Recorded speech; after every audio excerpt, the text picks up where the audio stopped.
ये जो संसार जिते आरंभ होती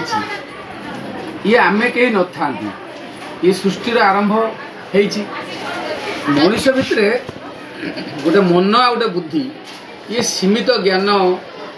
आमको जे सृष्टिकर्ता धरी नियंतु बा ये संसार को जे सृष्टि करचंती सी एक सत्य जो सब जहाँ को आम भगवान बोली कहूँ से उद्भव होती जिते से सृष्टि करने गोटे इच्छा करटा मु कहूनी यहाँ श्रीमा थोड़े प्रश्न उत्तर पिला मानू कहला बेले सेते बेले सी मातृ रचनावली ये कथा लिखिं लिखा जाइए जे भगवान प्रथम ये संसार किसी नथिला ये सृष्टि जिते आरंभ है पूरा शून्य थिला जे भगवान थिले सी किसी सृष्टि करने को चाहिए जी गोटे सृष्टि करिवो तापाई किसी मेटेरियल्स रॉ मेटेरियल्स दरकार भगवान पाखे किसी से रॉ मेटेरियल्स नहीं तेणु से शरीर किसी अंश को छाड़देले स्वाधीन करदे तुम्हें माने समस्ते जाओ मो पाखु दूरे जाओ तुमको स्वाधीनता दिगला तुम्हें जहाँ इच्छा ता कर मोर विपरीत हो पार मो सांगर रही पार बहुत दूर को जापार जहाँ इच्छा ता कर तेणु से विभूति टिकक जहाँ अंश स्वरूप सी छाड़देले से सब बहुत दूर दूर दूर दूर को चलीगले जो चलीगले एत दूर को चलीगले माने तमसा छन्न भर भितर कौन है ना भगवान सब विपरीत क्रिया सब देखा भगवान हेले सत्य तांको भितर सृष्टि है मिथ्या भगवान हेले आलोक तांको भितर सृष्टि है अंधार भगवान हेले चेतना तांको भितर सृष्टि है निश्चेतना सत चित आनंद भगवान हेले आनंद सी दुख रे परिणत होगा जिते ये सब दुख होगा बुझे तो जो सब दुख रे परिणत होगा माने आपण भावतु ये सूर्य नक्षत्र तारा पृथ्वी विश्व ब्रह्मांड इतने तैयारी होगा जड़ भाव यहीटा को श्री अरविंद कहते श्री अरविंद कहते यहाँ को निवर्तन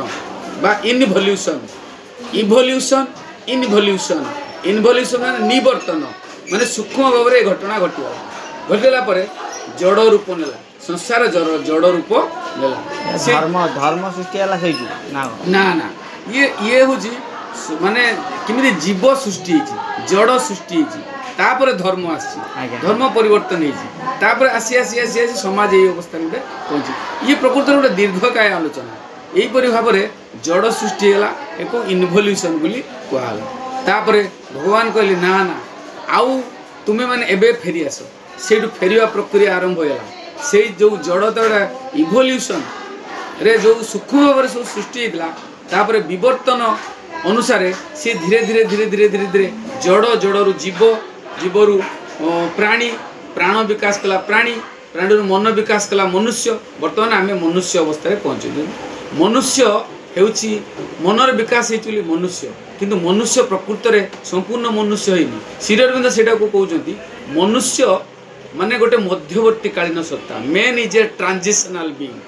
half human half animal nature रे आमे अछंती बाय फॉर्म आकृति रे वी आर मैन आमे माने मनुष्य but by nature we are half human and half animal दी प्रकार रो माने अवस्था बर्तमान अच्छी मनुष्य गोटे मनुष्य होनी मनुष्य यदि मनुष्य हो जाता तेरे मनुष्यर परवर्ती सोपान गोटे आसो जोटा श्री अरविंद कहते अति मानव अति मानस मनटार ऊर्धरे अति मानस शक्ति जो भितर सृष्टि हम से अति मानव हो समाज सृष्टि समाज गोटे कलुषी अवस्था जो सृष्टि से धर्मर जो विलय घटी से आसुँच किए बुद्धदेव बुद्धदेव बुद्धदेव आसिले कहले कहले मनुष्य जीवन दुखपूर्ण दुखर कारण कामना कामनार विनाश दुखर विनाश दुखर विनाश मनुष्य मुख्य प्राप्ति हुए यही प्रकार गोटे कथा अच्छे जिते कहले जे बुद्ध धर्म आज समाज में लोप पाई पाई गला कहीं ना प्रकृत में मनुष्य जीवन दुखपूर्ण नुहे मनुष्य जीवन आनंदपूर्ण कारण भगवत अंश आत्मा स्वरूप भगवत शक्ति ता भितर विद्यमान तेणु से आनंद अच्छी बुद्धदेव कहले मनुष्य जीवन दुखपूर्ण ना ना बुद्धदेव जो आसते से भूल आसते से ठीक आसते से समाज में दरकार थे किंतु आज समाज से दरकार नहीं तापर आसिल के शंकराचार्य शंकराचार्य कहले माने सी कहले जे ब्रह्म सत्य जगत मिथ्या सी कहले अद्वैतवाद एक ब्रह्म द्वितीय नास्ति तेणु ये समाज हूँ सब मिथ्या प्रहेलिका केवल ब्रह्म सत्य किंतु प्रकृति में सेटा नुहे पुणी परवर्ती समय श्री अरविंद कहले जे ब्रह्म सत्य जगत सत्य सबु सत्य कारण भगवान जेहेतु ये सृजनशीलतार सृष्टि कर आगु को कौन हम सी जानते आम आमर क्षुद्र मन आउ बुद्धि को व्यवहार करी संसार रहस्य को बुझा एत सहज नुहे तेणु आमको जी एति शक्ति देती ता विषय आमे केमी जापर समग्र भाव में तेणु यही प्रकार गोटे विवर्तन धारा जगत रो माने अग्रगति आगो को आगो चली चरई बेती चिर मंत्र आमर जीवन मंत्र आमर मनुष्य जाति महाजाति सकल बाजिनीय सत्य अथवा रसातल ये श्री अरविंद कथा तेणु ये मनुष्य विवर्तनवाद रे मनुष्य पर आउ गोटे जीव देखा जहाँ को अतिमान कहुच्छी तार कौन रूप हम आम जानी ना ये प्रकार गोटे अग्रगति धारा चली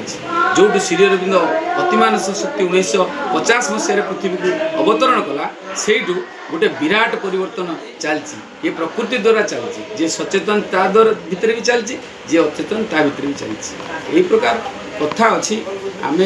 जानिले पढ़िले अनेक कथा एथुरु आम जानी पारिबा। नमस्कार। आज्ञा।